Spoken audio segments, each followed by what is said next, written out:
8 traits successful people have in common. Number 1, passion. Successful people love what they do. When I asked Russell Crowe what led to his Academy Award for Best Actor, he said, the bottom line is I love the actual job of acting. I have a great passion for it.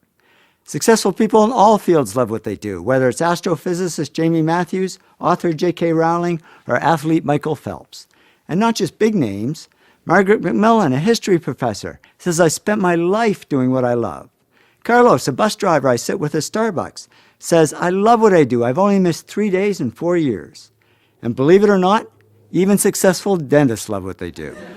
Izzy Novak says, I love dentistry. I can't imagine being anything else. But what about business? Many of you are in business, and we tend to think that business is more about cold numbers than hot passion, more about logic than love.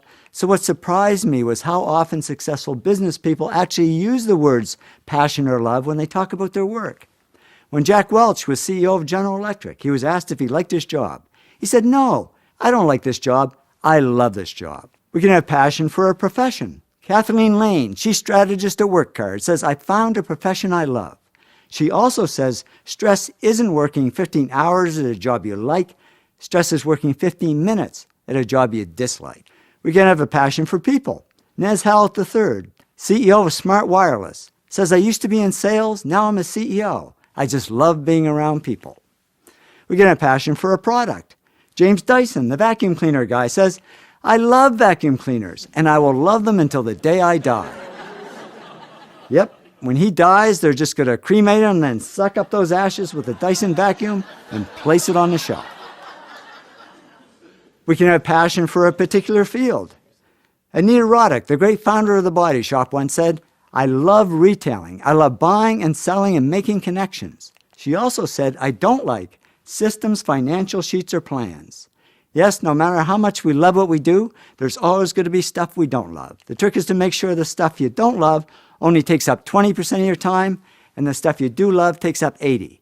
If it's the other way around, we're in the wrong job. Passion is sometimes mistaken for ambition.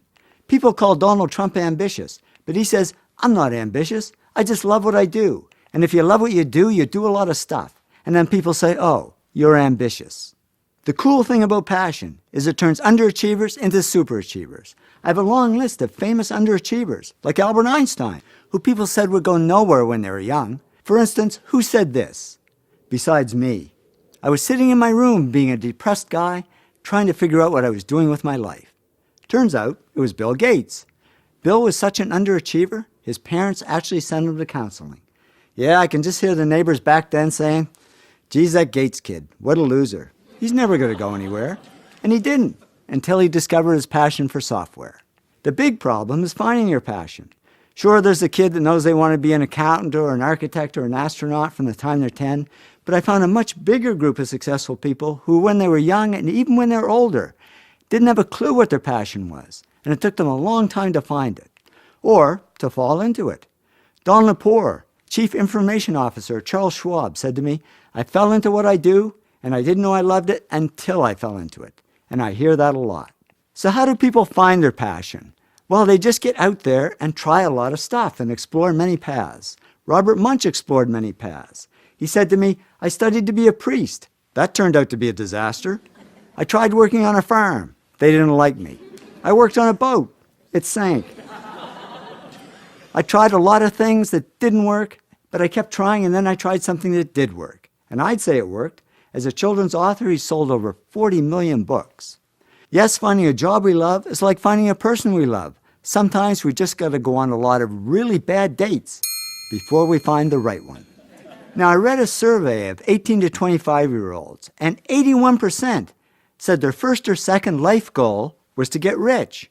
And I thought, boy, they've got it all wrong, because I've interviewed many millionaires and billionaires, and guess how many of them said their life goal was to get rich? 0. They didn't do it for money, they did it for love. They went for the zing, not the ka-ching ka-ching. When Bill Gates and Paul Allen started Microsoft, they didn't do it for the money. Bill says Paul and I never thought we'd make much money. We just loved writing software.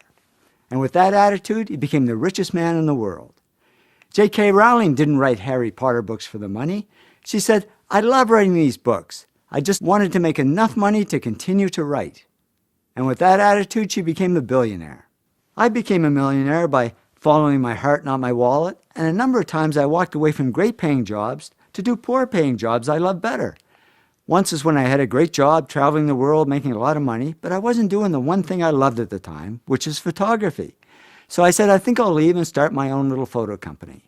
My heart said, yeah, go for it. My wallet and all my friends I might add said, are you crazy?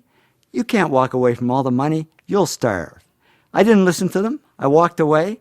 And yeah, at first there wasn't much money. But it didn't matter because I was having fun doing what I loved. And eventually the money came. And much more than if I'd stayed in my old job. So I learned it's true what they say. If you do what you love, the money comes anyway. So I'd say if you really want to get rich, put money at the bottom of your goals list and passion at the top. And why does it work that way? Because if you love what you do, you'll automatically do the other 7 things that lead to success and wealth. You will work hard. You will push yourself. You will persist. And what if you're in a job you don't love? Well, just follow your passion on the side. Remember, Albert Einstein was a patent clerk. That was his job, but his passion was physics. And he wrote 4 of his most important papers in his spare time as a hobby and became one of the world's greatest scientists. So it's amazing what you can do if you love what you do.